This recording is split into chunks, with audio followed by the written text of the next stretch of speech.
Começa agora. Diário Econômico. Um oferecimento do Canal Rural. Uma análise das principais informações que impactam os mercados, a economia global e do Brasil. Apresentação Marco Caruso. Bom dia, pessoal. Hoje é quinta, 20 de junho e este é o seu Diário Econômico. Quem olha o dólar de fechamento de ontem acha que nada aconteceu, porque ele ficou nos mesmos 5,43 de terça-feira. Mas a verdade é que a tensão pré-Copom chegou a levar nossa moeda para 5,48 no meio da tarde de quarta.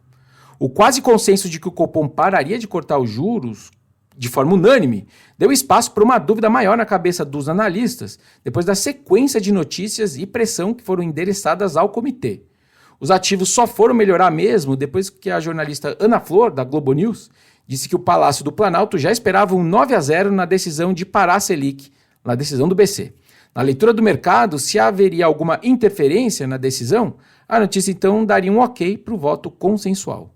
Coincidência ou não, o Copom votou justamente por interromper os cortes de Selic de forma unânime e a gente teve ali um comitê pragmático. Ele entregou o consenso, que era o correto do ponto de vista técnico, e até deixou uma brecha para subir juros quando disse que eventuais ajustes futuros na taxa de juros vão ser ditados pelo firme compromisso de convergência da inflação à meta. Ou seja, como as expectativas de inflação estão subindo, ele está sinalizando que ele pode ter que subir juros e está contemplado ali. O que vai então na direção do movimento do câmbio do final do dia de ontem, melhorando o que eu comentei. Ele também foi comedido nos comentários que tocam a política fiscal, justamente para não tentar jogar mais lenha nessa fogueira. Dito isso, eu achei as projeções de inflação dele ainda muito otimistas.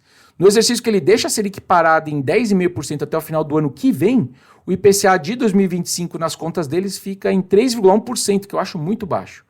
E eu desconfio que o de 2026, o IPCA dele de 2026, já deve estar ficando abaixo de 3% com a Selic em 10,5%. A gente vai descobrir isso na semana que vem no RTI. Mas se isso for verdade, abriria espaço então para ele cortar juros em algum momento do ano que vem, na visão deles. O que pelos preços de mercado de hoje mostraria um BC muito menos preocupado com o cenário do que o mercado. Lembrando que o mercado coloca uma sequência de altas de juros daqui até lá. Então eu imagino que hoje a curva de juros pode ficar mais baixa no curto prazo, por essa opção do BC de sinalizar juros parados por bastante tempo. Mas também que deveria ganhar inclinação, ou seja, com juros mais longos, mais altos, dada essa discrepância entre a visão do comitê, muito otimista, e dos analistas. O Roberto Campos talvez então deixe de ser um assunto nos cadernos de política daqui até o final do ano, já que a Selic não vai andar mais.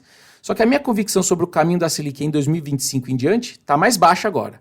Essas estimativas de IPCA do BC, otimistas, até vão ao encontro do meu cenário de Selic caindo para 9,75. Só que a piora cambial recente veio muito antes e muito mais forte do que eu imaginava. Até que se prove então o contrário, eu imagino que a Selic vai ficar parada em 10,5% a perder de vista. Bom, passado o capítulo do Copom, resta o maior desafio que está no fronte fiscal.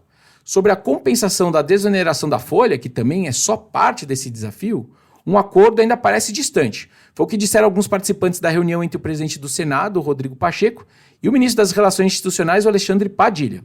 O Congresso ainda oferece medidas que estão aquém do necessário, enquanto o governo tenta emplacar medidas de receita que vão muito além do necessário, no valor e no tempo, porque elas são mais de caráter permanente.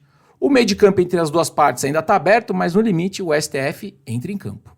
Para o dia, outro BC que pode fazer preço é o inglês. Ninguém espera um corte lá na Inglaterra, mas vamos ver quais são os sinais que ele traz para as próximas decisões.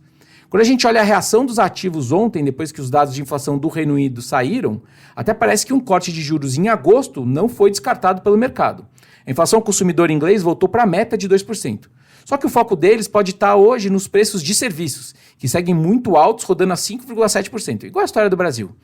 Eles não têm metas de inflação de serviços, é verdade, mas em maio eles estimavam que esses itens de serviço iam estar rodando mais perto de 5% nessa divulgação, 5,3% para ser bem preciso. Enfim, vamos ver se tem mais um BC de fato entrando para o grupo dos que estão cortando ou se ele vai postergar um pouco mais a decisão como tem feito o Fed. Bom dia, bons negócios e sorte sempre.